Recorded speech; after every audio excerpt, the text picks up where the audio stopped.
کے باوجود بھی میرا کاروبار تو چل رہا ہے، میں سودی کاروبار کر رہا ہوں، لوگ تو میری عزت کر رہے ہیں، مسجد کی کمیٹی کا میں صدر بھی ہوں، میں معززین شہر میں شامل بھی ہوں، لوگ مجھے جلسوں میں مہمان خصوصی بھی بلاتے ہیں، میں ایم پی اے بھی منتخب ہو گیا ہوں، مجھے وزارت کا قلمدان بھی سونپ دیا گیا ہے۔ وہ میاں اللہ کی نظر میں ان چیزوں کی اہمیت ہی نہیں ہے۔ یہ چیزیں ہوتی کیا ہیں؟ وہ یہ نہیں چھینتا، وہ ہدایت چھینتا، وہ روٹی نہیں چھینتا، وہ تو نمرود کو بھی روٹی دیتا تھا۔ اس نے کبھی سورج کو منع نہیں کیا کہ اس کے گھر میں روشنی نہ کر، یہ حامان کا گھر ہے، یہ قارون کا گھر ہے، یہ میرے دشمنوں کا گھر ہے، اس کے گھر میں روشنی نہیں ہونی چاہیے۔ چاند کو کہتا ہے اپنی کرنیں بکھیر، سورج کو کہتا ہے اپنی روشنی بکھیر۔ جس طرح باجزید کے گھر میں روشنی ہوتی ہے، اس مکار کے گھر میں بھی ایسی روشنی ہوتی ہے، فرق نہیں پڑتا۔ تو وہ کرم نوازیاں تو نہیں رکتی، لیکن اللہ جب کسی سے ناراض ہوتا ہے تو اس سے ہدایت کی توفیق سلب کر لیتا ہے، تو اعلان جنگ ہوتا ہے۔ تو پھر وہ ٹکرے بھی مار رہا ہو تو اس کی رسم کی نماز ہوتی ہے، اس کا ماتھا جھک رہا ہوتا ہے، دل نہیں جھک رہا ہوتا، کیونکہ ہدایت سلب کر لی گئی۔ جب اندر سے روح ہی نکال لی جائے تو باقی بچتا کیا ہے؟ یہ بات ذہن میں رکھیے گا کہ اللہ تعالیٰ جل شانہ نے ہمیں جن کاموں سے روکا ہے، جن کاموں سے منع کیا ہے، ان کاموں کے کرنے میں ہمیں کبھی بھی بھلائی اور خیر نہیں مل سکتی۔ یہ ہم جب اچھی طرح سے ذہن نشین کر لیں، اگر اللہ پر ہمارا یقین اور یقیناً اس پر ہمارا ایمان ہے، تو پھر وہ امر جو اللہ کی طرف سے جن سے روک دیا گیا، تو ہم کبھی بھی ان کے قریب تک نہ جائیں، اور جن کاموں کے کرنے کا اسے حکم دیا گیا اس کی حکمتیں نہ بھی ہمیں معلوم ہو۔ آج جدید سائنس تحقیقات کرتی ہے تو ہمارے سامنے آتا ہے کہ وضو کے کیا فوائد ہیں۔ آج ہمیں لوگ بتاتے ہیں کہ جناب آپ امامہ باندھیں گے تو سن سٹروک سے بچ جائیں گے۔ آج دنیا تحقیق اور جستجو کر کے نماز اور دوران خون اور جو ہے وہ نماز کی برکتیں اور کتنی بیماریوں سے نماز کے ذریعے سے بچنے کی کہانیاں سناتے ہیں۔ اچھی بات ہے، نماز سے صحت پہ اثر پڑتا ہے، یہ اچھی بات ہے کہ وضو سے بہت ساری بیماریوں سے نجات ملتی ہے، یہ اچھی بات ہے کہ سر پہ امامہ باندھ لے تو سن سٹروک سے بچ جاتے ہیں، یہ اچھی بات ہے کہ آپ روزہ رکھتے ہیں تو کینسر جیسے امراض سے آپ کا بچاؤ ہوتا ہے، یہ اچھی بات ہے کہ فلاں عمل کرتے ہیں تو فلاں ہوتا ہے۔ لیکن صاحب، ہم سن سٹروک سے بچنے کے لیے امامہ نہیں باندھتے، ہم محمد عربی کی ادا کے لیے باندھتے ہیں۔ دوران خون کے لیے نماز نہیں پڑھتے، ہم رب کے حضور سجدہ ریزی کے لیے اس کے حضور اپنی نیاز مندیوں کا سر جھکاتے ہیں۔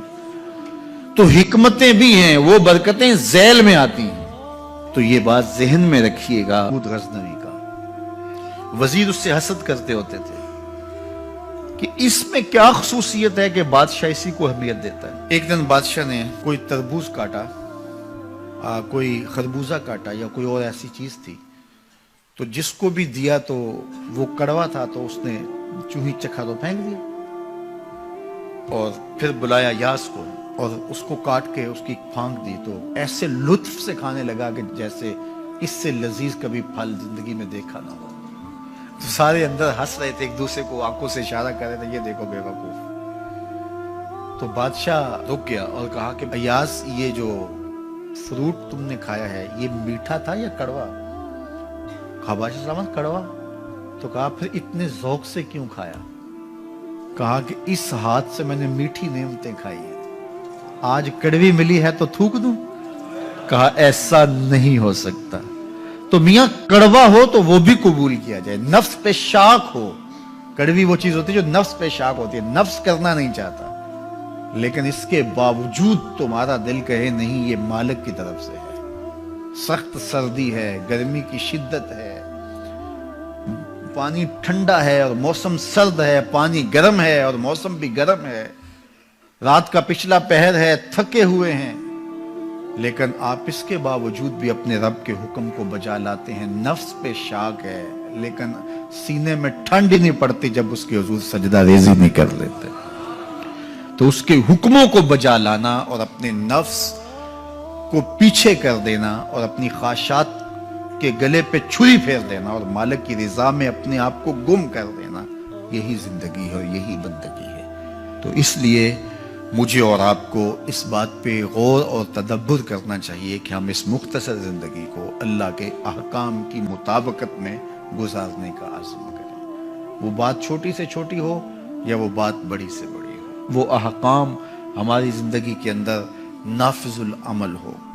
میں پھر وہ بات کہوں گا جو بار بار کہتا ہوں کہ میرے بزرگ ہم سے کہا کرتے تھے، یہ نہ ہو کہ لوگ تمہیں پوچھیں تم کون ہوتے ہو اور تمہیں بتانا پڑے کہ ہم مسلمان ہوتے ہیں۔ فرمایا کرتے تھے صاحب نہ کسی کو پوچھنا پڑے نہ تمہیں بتانا پڑے، تمہاری وضاحت، تمہارا طرز زندگی، تمہارا انداز معاشرت ایسا خوبصورت ہو، تم دور سے آ رہے ہو لوگ پہچان کے کہیں وہ دیکھو محمد عربی کا غلام آ رہا، تم شکل سے پہچانے جاؤ، تم کردار سے پہچانے جاؤ، تم وعدے سے پہچانے جاؤ۔ کتاب کا نام ہے بشر الکئیب فی لقاء الحبیب۔ حضور علیہ السلام کی ملاقات کے حوالے سے یہ کتاب امام سیوطی علیہ رحمہ کی مصنفہ ہے۔ اس میں ایک واقعہ انہوں نے لکھا کہ ایک شخص قبر میں اترا اور نکیرین آئے اور انہوں نے سوال و جواب کا سلسلہ کیا، من ربوں کا، ما دینوں کا۔ اچھا، اس کی داڑھی میں چند بال سفید تھے جن کو وہ مہندی لگایا کرتا تھا۔ تو جب منکر نے کہا کہ من ربوں کا، تو نکیر نے اس کا ہاتھ پکڑ کے پیچھے کھینچتے ہوئے کہا، اس سے سوال پوچھ رہا ہے، تو دیکھ نہیں رہا اس کی داڑھی میں اسلام کا نور چمک رہا ہے، اس کی داڑھی میں اسلام کا اجالا تمہیں دکھائی نہیں دے رہا؟ تو تمہاری وضع قطعی ایسی ہو کہ فرشتے بھی دیکھیں کہ یہ حضور کا غلام آ رہا ہے۔ اللہ کے ذکر سے رخ پھیر لے، اللہ کی یاد سے رخ پھیر لے، اللہ کے دین سے اعراض کرے، تو پھر خدا شناسی، قناعت، توکل اور اعمال خیر تو اس سے چھن ہی جائیں گے، اس کو خود فراموشی کے عذاب میں مبتلا کیا جاتا ہے۔ اور قرآن مجید نے ایک دوسرے مقام پہ ارشاد فرمایا، وَلَا تَكُونُوا كَالَّذِينَ نَسُوا اللَّهَ فَأَنسَاهُمْ أَنفُسَهُمْ۔ ان لوگوں کی طرح نہ ہو جانا جنہوں نے رب کو بھلا دیا، وہ بھول گئے، اپنے رب کو بھول گئے۔ غفلت ایسی طاری ہوئی، سویر سے لے کر شام تک اور شام سے سویر تک دنیا دنیا اور دنیا ہی مقصد حیات بن گیا۔ دنیا میں آئے کس لیے تھے، مقصد کیا تھا، بھول گئے۔ میلہ دیکھنے کے لیے آئے تھے، گھر کا راستہ بھول گئے۔ اللہ اکبر۔ تو فرمایا تم ان لوگوں کی طرح نہ ہو جانا۔ پھر اللہ نے انہیں سزا کیا دی، رزق کے دروازے بند کر دیے؟ نہیں۔ ان کی سانسیں چھین لی؟ نہیں۔ سورج کو حکم دے دیا اس کے آنگن میں روشنی نہ بھیجنا؟ نہیں۔ چاند کو چاندنی بکھیرنے سے روک دیا؟ نہیں۔ آب و ہوا روک دی گئی؟ نہیں۔ انہیں کیا سزا ملی جنہوں نے رب کو بھلا دیا؟ فرمایا فَأَنسَاهُمْ أَنفُسَهُمْ، اللہ نے انہیں ان کی ذاتوں سے انہیں بے خبر کر دیا۔ جو خدا فراموش ہوئے وہ خود فراموش ہو گئے، انہیں اپنے آپ سے ہی آگاہی نہ رہی۔ اور مجھے بتاؤ، جسے یہ بھی نہ پتا ہو کہ میں کون ہوں، اپنی شناخت جو بھول جائے، اس کے پلے ہوتا کیا ہے؟ اقبال نے کہا تھا نا، اپنے من میں ڈوب کر پاجا سراغ زندگی، تو میرا نہیں بنتا تو نہ بن، اپنا تو بن۔ مجھے بتائیے، 6 فٹ کا جوان ہو، قدے رانا رکھتا ہو، اس کی آنکھیں عقابی ہوں، ماتھا کشادہ ہو، رنگ چمک رہا ہو، ہونٹ گلابی ہوں، لیکن اس کی قمیص کے پیچھے گھر کا ایڈریس لکھا ہو کہ کسی کو ملے تو اس ایڈریس پہ پہنچا دے، تو آپ اس کا چہرہ دیکھ کے کہتے ہیں واہ کیا جوان رانا ہے، کیا اس کے ہونٹ گلابی ہیں، کیا نرگسی آنکھیں ہیں، کیا خوبصورت چہرہ ہے، کیا شمشاد قد ہے۔ لیکن اچانک نظر پڑی تو اس کے گھر کا ایڈریس اس کی قمیص کے پیچھے لکھا تھا۔ آپ نے کہا میں نے دور سے دیکھا، اس کا تو توازن عقلی ہی ٹھیک نہیں، یہ تو بیچارہ جو ہے وہ پاگل ہے۔ تو قد کاٹ ہونے کے باوجود گھر کا ایڈریس پیچھے لکھ دیا گیا، تو اب ہر کوئی سمجھتا ہے کہ یہ بیچارہ فہم و ادراک کے نور سے خالی ہے۔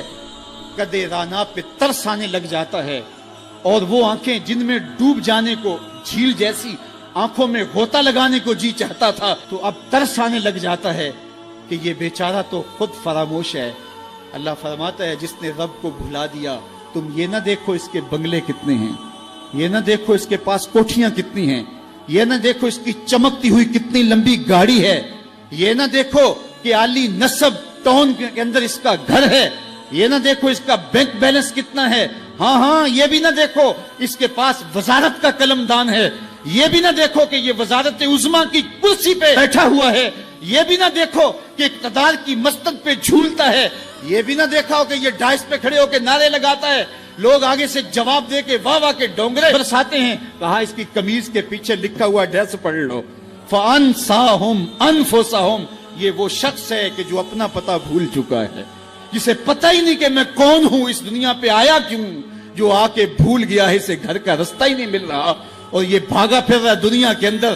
کیا بتائیں حباب کیا کار نمایاں کر گئے, بی اے کیا, نوکر ہوئے, پینشن ملی اور مر گئے, زندگی کا مقصد ہی نہیں ملا. کہا جو اس دنیا میں اندھا رہا کل قیامت کے دن بھی نابینا اٹھایا جائے گا.